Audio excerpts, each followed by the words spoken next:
Rutherford के परमाणु model का जो चित्र आपके पुस्तक में दिया हुआ है, ठीक है, चित्र 4.2 9th में आप लोगों को सोने की परत पर अल्फा कणों का प्रकीर्णन, ये बहुत आपको बनाने में मतलब दिक्कत करेगा।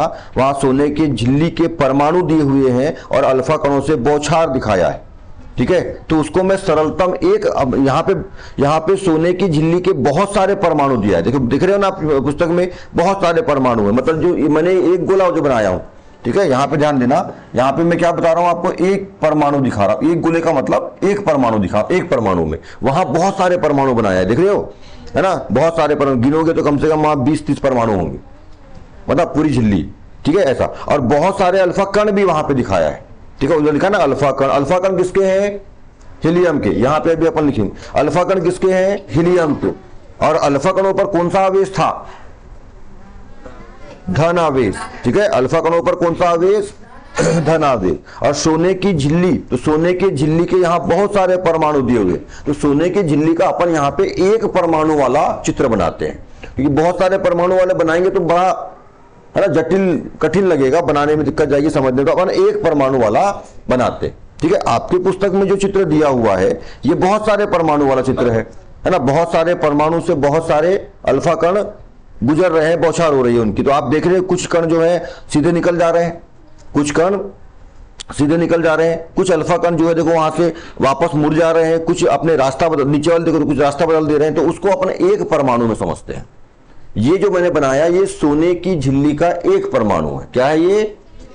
सोने की झिल्ली का एक परमाणु, ठीक है। अच्छा, किस मॉडल की अपन बात कर रहे हैं? रदरफोर्ड का परमाणु मॉडल। रदरफोर्ड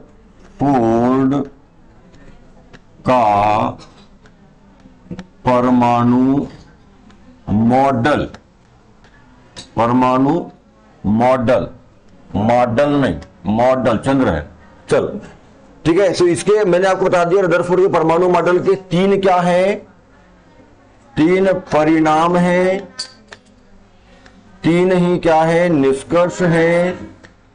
निष्कर्ष मतलब जो उन्होंने प्रयोग किए थे अर्नेस्ट रदरफोर्ड ने, उससे उन्होंने तीन बातें देखी, मतलब परिणाम देखे, उससे तीन उन्होंने निष्कर्ष निकाले और तीन ही इसकी क्या है, सीमाएं या कमियां या दोष अपन बोल सकते हैं इसकी है, ठीक है।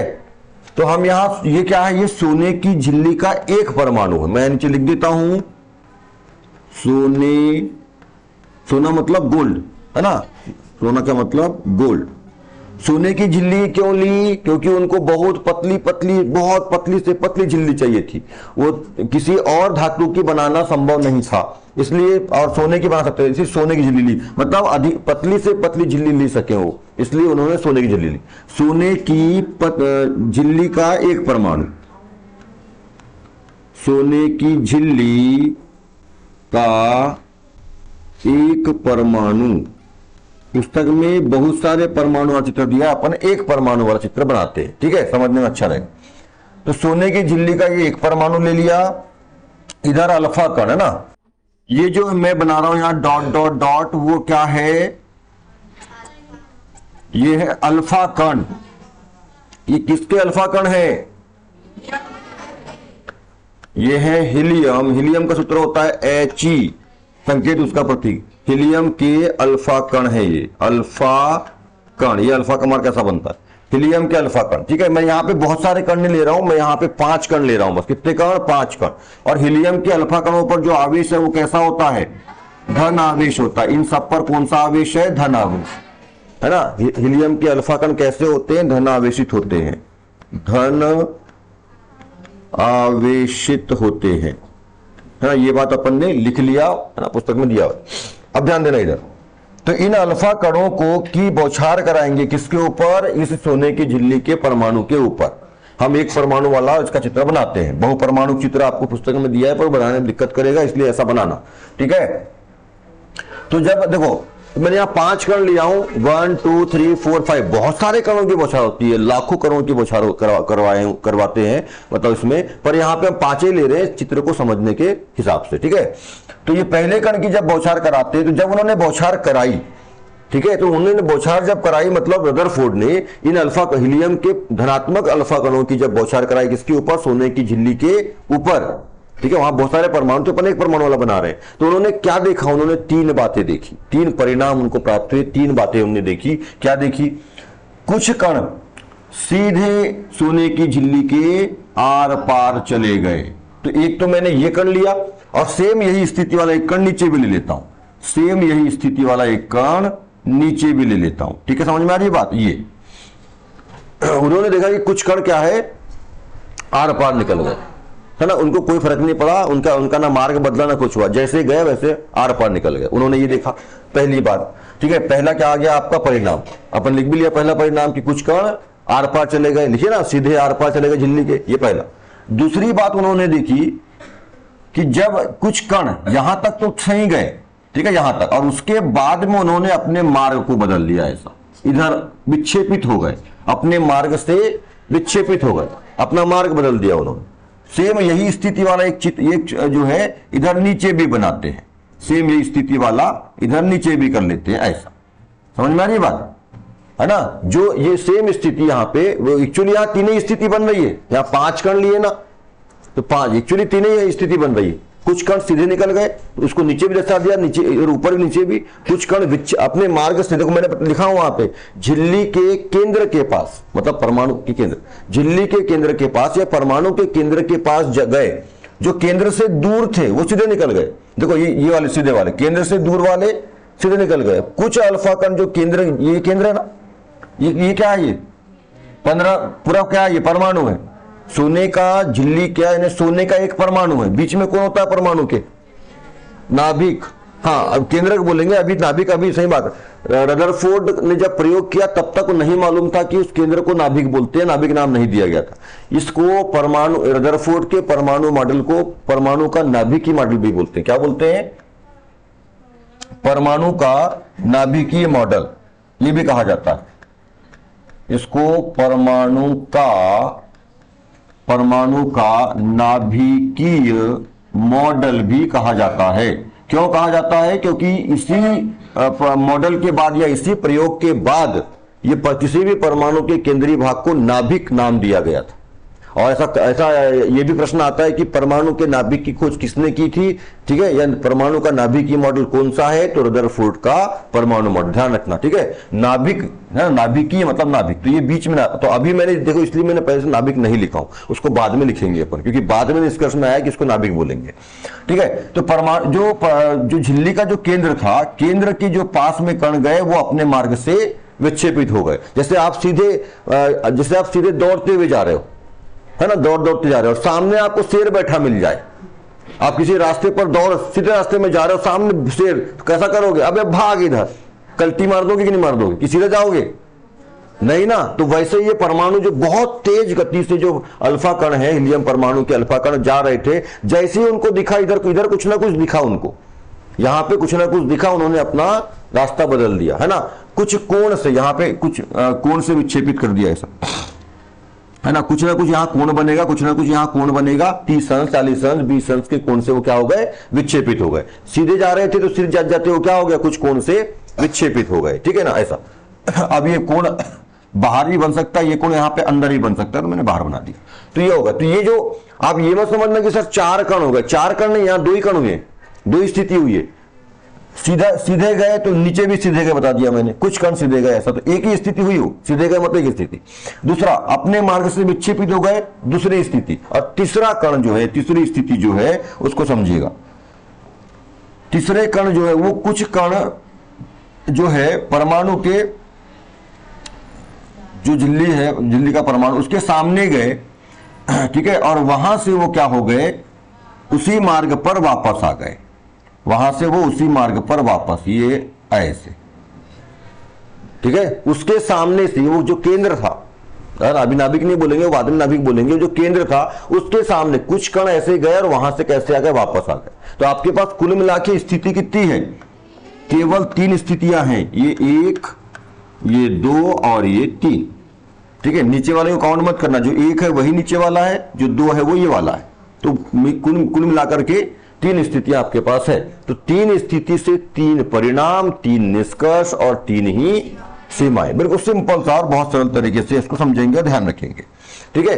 तो क्या क्या बात लिखी अपन ने, क्या क्या बात देखा हो अपन ने, लिख भी लिया। क्या क्या बात देखी अपन ने कि कुछ कण, कुछ अल्फा कण झिल्ली के जो परमाणु है, झिल्ली है, उससे आर पार निकल गए। कुछ है ना केंद्र के पास जाते ही अपने मार्ग से किसी कोण से विक्षेपित हो गए। मतलब अपने मार्ग से विक्षेपित होने का मतलब मार्ग को बदल दिया, जाना था सीधा पर उधर भाग गए, ठीक है ऐसा। और अंदर नहीं आए, ध्यान रखना, इधर नहीं आए, किधर गए, बाहर भागे, बाहर, ये भी ध्यान रखना है ना। क्या हुआ अभी, तब निष्कर्ष में समझ में आएगा अपने को। अभी तो परिणाम लिखे, अभी निष्कर्ष लिखेंगे अपन, तब समझ में आएगा। ये विक्षेपित तो हुए, है ना।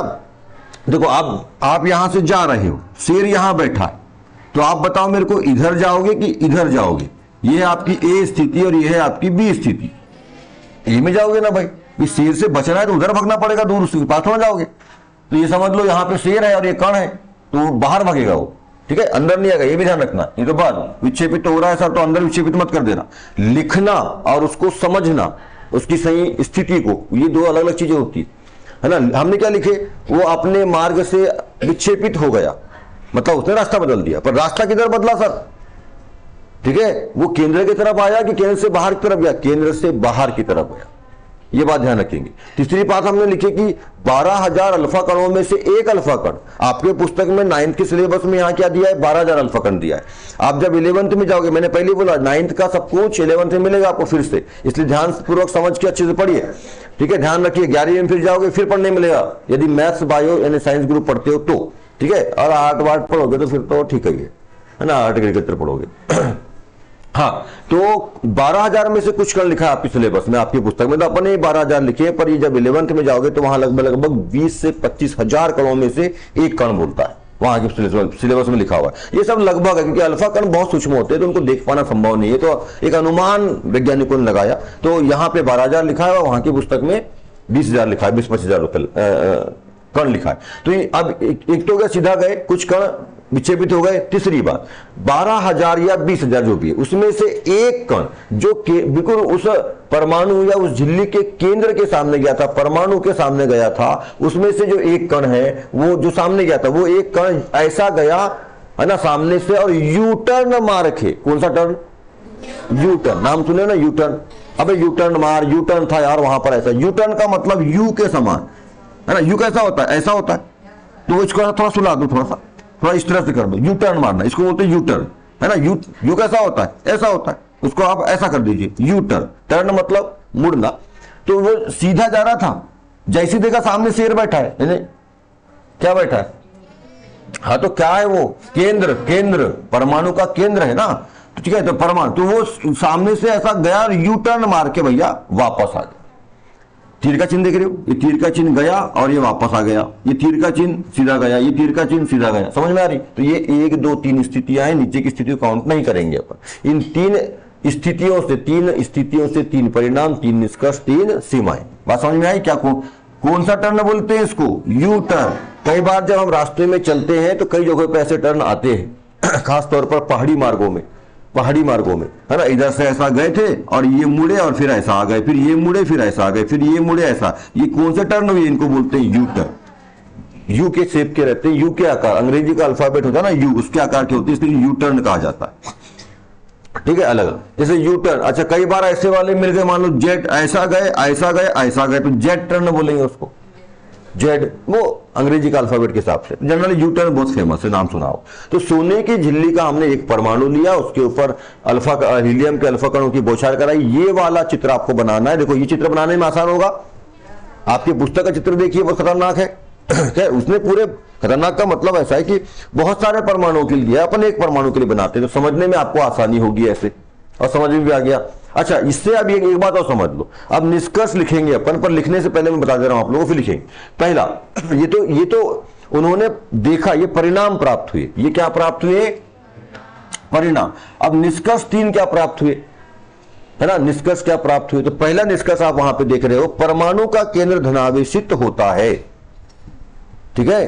परमाणु का केंद्र कैसा होता है, धन। परमाणु का जो ये परमाणु है सोने की झिल्ली का, उसका केंद्र कैसा होता है, धन आवेशित होता है। ये बात मालूम हुई, परमाणु का जो केंद्र है वो कैसा होता है, धन आवेशित होता है। ये पहला निष्कर्ष प्राप्त हुआ, है ना। और इस धन आवेशित जो केंद्र है उसको क्या नाम दिया गया, नाभिक नाम दिया गया। इस धन आवेशित केंद्र को नाम दिया गया नाभिक, इसको नाम दिया गया नाभिक। ठीक है, ये बाद में नाम दिया गया, इसलिए इसको परमाणु का नाभिकीय मॉडल कहते हैं। और कई बार यदि ऐसा प्रश्न आता है एक नंबर में कि परमाणु में नाभिक की खोज किसने की थी, तो रदरफोर्ड ने, और अर्नेस्ट रदरफोर्ड। ठीक है, अर्नेस्ट, सॉरी। तो इसको नाभिक, और नाभिक पर कौन सा आवेश है? धन आवेश है। तो पहला निष्कर्ष निकला कि परमाणु का केंद्र धनावेशित होता है, और इस धनावेशित केंद्र को क्या नाम दिया गया? नाभिक नाम दिया गया। ठीक है, दूसरा जो निष्कर्ष है वो क्या निकला? इलेक्ट्रॉन नाभिक के चारों ओर वृत्ताकार मार्ग में चक्कर लगाते हैं। जो इलेक्ट्रॉन है वो ये जो नाभिक है उसके चारों ओर वृत्ताकार मार्ग में क्या लगाते हैं? चक्कर लगाते हैं। और तीसरा निष्कर्ष निकला कि नाभिक का आकार परमाणु के आकार की तुलना में काफी छोटा, कम होता है, बहुत छोटा होता है। नाभिक का जो आकार है, परमाणु इतना बड़ा है देखो ये, और नाभिक का आकार बहुत छोटा है। ठीक है, ये बात मालूम है। अच्छा, यहां पे ध्यान रखना, ये जो कण था सीधा क्यों निकल गया? ये कण विक्षेपित क्यों हो गया और ये कण मुड़ के क्यों आया? अच्छा ध्यान दे, इधर पे जो कण थे ना, ये कैसे कण थे? धन आवेशित कण थे, धनात्मक कण थे। ठीक है, नाभिक भी कैसा है? धन, ये बातें मालूम हुआ, पर पहले से नाभिक तो था। ठीक है, धन आवेशित। अच्छा, धन और धन यानी समान आवेशों में क्या होता है? आकर्षण या प्रतिकर्षण? समान में प्रतिकर्षण। ठीक है, क्या होता है? समान में क्या होता है? समान यदि आवेश रहेंगे तो उनमें क्या होता है? प्रतिकर्षण होता है। प्रतिकर्षण का मतलब वो एक दूसरे से दूर भागते हैं। प्रतिकर्षण का मतलब एक दूसरे से दूर। चुंबक में कैसा होता है? यदि आप देखो, चुंबक है, यदि चुंबक में आप विपरीत ध्रुवों को साथ रखेंगे तो आकर्षण होएगा। ठीक है, विपरीत ध्रुवों को साथ रखने पर क्या होता है? आकर्षण। ये देखो, ये चुंबक है, तो ये चुंबक को देखो, ये विपरीत ध्रुव को रख दिया मैंने, है ना? नहीं सॉरी, अच्छा क्या टूट गया, क्या उल्टा हो गया ये? सॉरी देखो, ये थोड़ा उल्टा हो गया। ये समान ध्रुवों को, समान ध्रुव, समान आवेश प्लस प्लस, उसी प्रकार समान ध्रुव, देखो ये एक दूसरे को ढकेल रहे हैं, ये चिपक नहीं रहे हैं। अब जबरदस्ती चिपकेंगे पर चिपक नहीं रहे, देखो इधर हो रहे, देखो ये समान ध्रुव है, ऐसे है ये दोनों, ए या एन जो भी है समान ध्रुव है। पर इसी को मैं यदि एक को पलटा दूं, मतलब विपरीत कर दूं, एक एन और एक एस, एक उत्तरी ध्रुव और एक दक्षिणी ध्रुव, दोनों को ऐसा मिल, देखो ये मिल गया, चिपक गया। ठीक है, तो चुंबक में जिस तरह से होता है सेम ऐसा ही किसमें होता है? आवेश में भी होता है। सेम ऐसा ही किसमें? आवेश में। मतलब समान, जिस तरह चुंबक में समान ध्रुवों में क्या होता है? समान ध्रुव में क्या होता है? प्रतिकर्षण, और असमान ध्रुव में क्या होता है? आकर्षण। उसी प्रकार समान आवेशों में क्या होता है? प्रतिकर्षण, और असमान आवेश, एक प्लस एक माइनस रहेगा तो क्या होगा? आकर्षण। आकर्षण का मतलब एक दूसरे के वो पास आएंगे, है ना? एक दूसरे को चिपकेंगे, एक दूसरे से पास आएंगे। तो वैसे यहां पर देखो, ये धन कण थे, धनात्मक कण थे, और नाभिक भी कैसा होता है? धनात्मक होता है। तो मतलब समान वाले हुए ना, समान हुए ना, तो समान में क्या होगा? समान है तो क्या होगा, है ना? प्रतिकर्षण होगा तो देखो क्या होगा, पहला कण सीधा निकल गया, मतलब उसको कोई फर्क ही नहीं पड़ा, सीधा निकल गया। वो क्यों फर्क नहीं पड़ा? ये भी प्लस था, ये भी प्लस था, पर वो नाभिक से काफी दूर से गया, नाभिक से काफी दूर से गया। दूसरा जो कण है, दूसरा कण जो नाभिक के थोड़ा सा पास में आया था, ठीक है, उसका ये नाभिक का प्रभाव उस कण पे पड़ा, उसके क्षेत्र में आया वो, तो उसने अपने मार्ग को बदल दिया। देखो, क्योंकि प्रतिकर्षण कौन सा कण है? ये प्लस, और ये नाभिक भी कौन सा है? प्लस। तो प्लस प्लस में क्या होगा? प्रतिकर्षण। देखो उससे दूर भागा, और देखो इधर नहीं आया, नीचे नहीं आया, दूर भागा उससे, दूर, है ना? दूर, विक्षेपित हो गया दूर की ओर। और तीसरा जो कण था जो सीधा सामने गया, जैसे दिखा रहे उधर ये प्लस है, तो उसको भाग के आया वापस, यू टर्न मार के वापस। मतलब क्या हो रहा है? प्रतिकर्षण। पहले से रदरफोर्ड को नहीं मालूम था कि नाभिक जो है धनावेशित होता है, पहले से नहीं मालूम था। धन आवेशित कणों को जब उसने, हाँ पर ये बात पहले से मालूम थी विज्ञान में उस टाइम पे उसको, कि भाई समान आवेशों में प्रतिकर्षण और असमान आवेशों में आकर्षण होता है। जब उसने ये बात देखी अपने प्रयोग में, तो उसने निष्कर्ष निकाला कि यार बीच में जो केंद्र होता है ना, वो केंद्र भी कैसा होता है? धन आवेशित होता होगा, उस पर प्लस आवेश होता होगा, तभी तो ये ऐसी स्थिति बन रही है। और उसने बताया कि परमाणु का जो नाभिक है उस पर धन आवेश होता है। ठीक है, समझ में आया? परमाणु के नाभिक पर कौन सा आवेश? धन आवेश। और ये जो प्रयोग किया गया, ये प्रयोग कैथोड किरण, सॉरी केनाल किरण, कैथोड तो इलेक्ट्रॉन होता है, केनाल किरण या केनाल रे, जिसको अपन ने पढ़े पहले, केनाल रे, यहाँ इस अध्याय में। ठीक है, तो केनाल रे जो है वो धनावेशित कण होता है।